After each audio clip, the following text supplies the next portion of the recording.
NetherRealm Studios and the Mortal Kombat franchise as of late have delivered some of the most polished fighting game experiences of our time.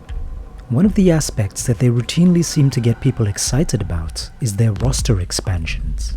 MK11's current roster stands at an impressive 37 characters, which include many classic film icons as well as series favorites. This already eclipses the MKXL roster of 33, but there are still some articles floating around that maintain the series could yet look to add even more fighters to the lineup. Many fans have already earmarked a few new additions that they'd like to see, but as many people know, this might ultimately hinge on whether IP holders and the game devs can cut a deal that all parties agree on. Forging such a deal could prove difficult regarding IPs that may have had recent box office success, as the studios behind them might have plans to take these characters and their stories in directions where they could yield even bigger profits. So, what if NetherRealm considered to target more fringe and unconventional, yet capable candidates? Ones that fans haven't heard of for a while now, if at all, but would still make fantastic additions to the roster.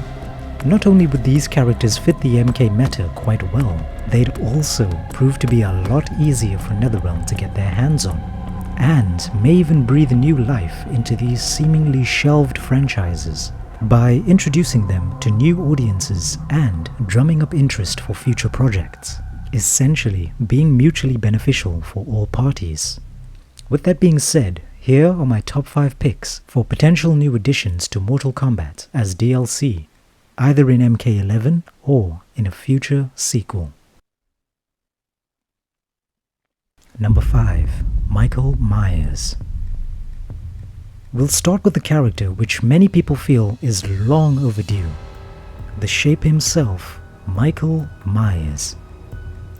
NetherRealm have already added quite a few slasher icons to their games, such as Leatherface, Jason Voorhees, and Freddy Krueger. But this pioneer of the genre has yet to make his official debut. Myers actually predates many of the aforementioned slasher villains, so it comes as somewhat of a surprise that he has yet to make it into these games.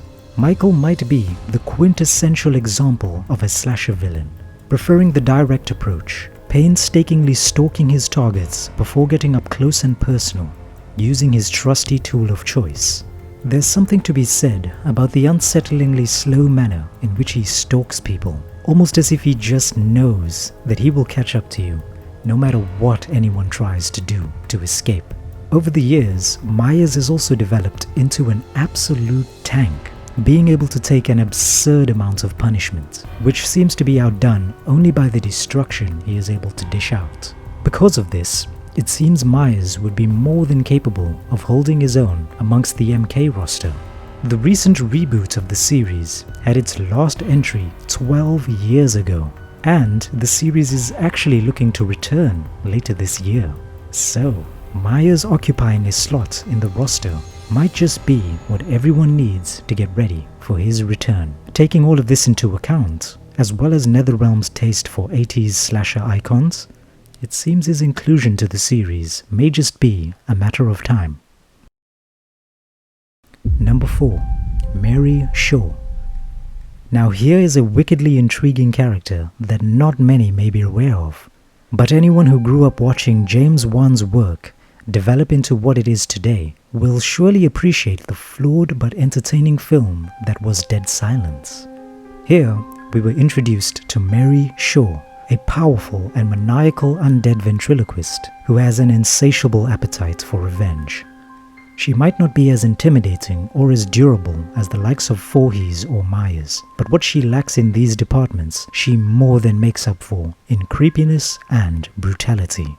As there is no question that she is willing to go a lot further than most horror villains are. Due to her graphic approach to taking down her targets, the likelihood of her victims having the luxury of an open casket is virtually non-existent. Once she sets her sights on you, things are only gonna end one way. And unlike most slasher villains, unless you know exactly what you are doing, there is little to no chance of any unlikely characters being able to get the better of her. Horror is subjective, but when compared to the majority of films that came out at this time, Dead Silence was definitely one of the better psychological horror movies of 2007. Despite this, there were no attempts to follow it up. Due to this, and the fact that it has been 14 years since we last heard from her, I believe she'd make a good addition, as well as an easy acquisition for NetherRealm Studios. Be sure you never, ever scream.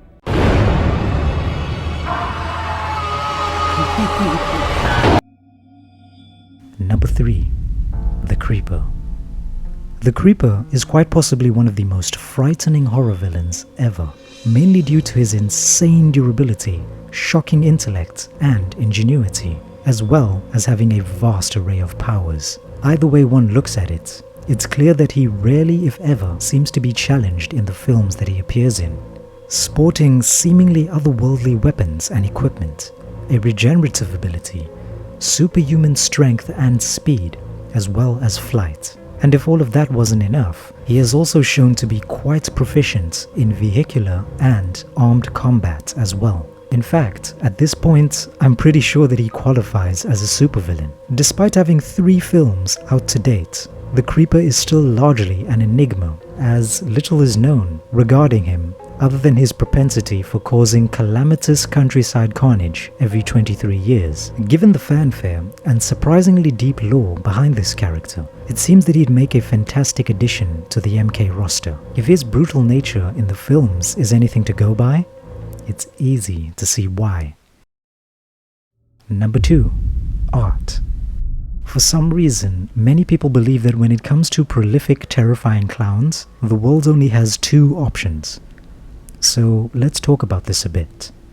Now, we've already seen the Joker appear many times in both Injustice and Mortal Kombat, and it's more than likely we will probably also see Pennywise make his debut in Mortal Kombat before long. But for fans keeping their eye on lesser known horror titles and short films, there is another clown who has quietly been building a cult fanbase over the years: Art. Sadistic, resourceful, and seemingly unstoppable, Art the Clown seems to be growing in prominence and making a name for himself in the horror genre. While many horror villains seem to have their own signature means of dispatching their detractors, Art the Clown sets himself apart, as he is willing to employ any and all means to get the job done. On Halloween night, he packs his burlap sack full of anything he can use to bring an end to his victims, which include everything from a surgeon's toolkit to even firearms, which he wields with surprising proficiency. It might be a stretch to ever see him appear in a Mortal Kombat game, due to him probably being the most unknown compared to the other picks on this list. But for anyone who has seen him in action in his films, it's blatantly clear that Art's passion for taking down his victims in fatality-esque fashion would make even Ed Boon blush.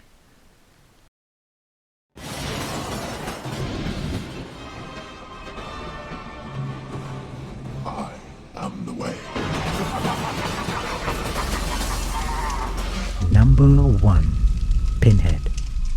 The Hellraiser series and mythos, like many of the characters on this list, seems to have an unbelievable amount of untapped potential that, unfortunately, always seems to be undone by the films that these characters appear in. Still, this does not detract from the strong fan following behind the leader of the Cenobites and Dark Prince of Pain himself, more commonly known as Pinhead. Like many horror favorites that have already appeared in Mortal Kombat, Pinhead has been around since the late 80s. According to the lore, however, this entity has actually been causing chaos and suffering for well over a century now, dating all the way back to the First World War. Pinhead might be the most powerful, sinister, and brutal horror villain ever conceived, with the ability to turn anyone into his own personal, loyal, demented acolytes, as well as a dizzying amount of powers, which include invulnerability, immortality, pyrokinesis, telekinesis, teleportation, and materialization, to name but a few, though he rarely ever needs to display the depths of his prowess, as most people never make it past his Brobdingnian intellect and fearsome use of conjured hooked chains. Not only would he make an excellent addition to Mortal Kombat, due to his nightmarishly dark nature and monstrous powers, as well as literally being evil incarnate and nigh omnipotent, it isn't a stretch to assume that he quite literally could even give the likes of Shinnok or Shao Kahn a run for their money. But what do you guys think? Do you agree with my list? Is there anyone that you'd like to add or omit? Please be so kind as to like and subscribe if you enjoyed this video. Be sure to let me know your thoughts in the comments below. I'd love to see you share your top picks for the new characters that you'd like to see in Mortal Kombat. Thank you for watching. Until next time.